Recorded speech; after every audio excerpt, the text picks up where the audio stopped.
Thank you all so much for your support and for everything you've invested in organizations like Campus Kitchen and Sharp that are truly responsible for my standing up here. I also want to thank a special few of you who pointed out to me, quite awkwardly I might add, that you have absolutely no idea to what civic engagement and, for that matter, civic leadership refer. That makes sense. Engagement is often tossed in with phrases like citizen participation, community service, volunteerism, countless other buzzwords. For many, the idea of engaging is simply inaccessible. It's tough for me to accept. I attribute so much of my connection to this school and to all those I've met while learning here to engagement. So I'm thinking maybe it needs to be explained a little differently. Think about it this way. If you strip away all the layers of all the things that make up a life, a single commonality is revealed, that desire for human connection. You take an individual at any stage of life, shed their countless belongings, remove all the memories and other intangibles, just discard all the little variants that make each person unmatchable. What you'll find is an innate tendency for one human being to explore, to learn from, and ultimately to connect to another human being. Now, you can't argue that you're not familiar with this phenomenon.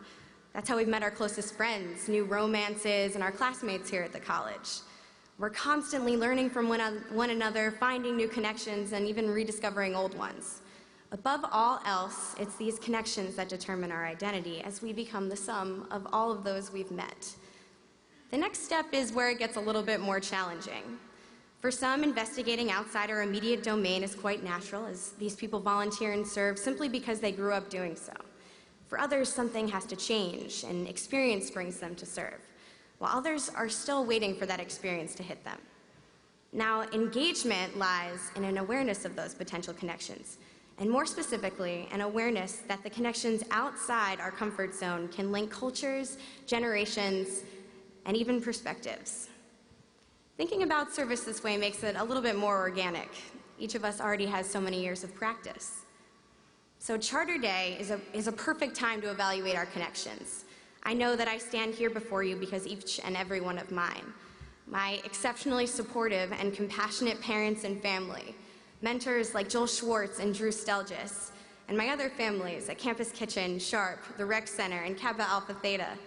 The lectures, the laughters, the informal conversations fuel my engagement.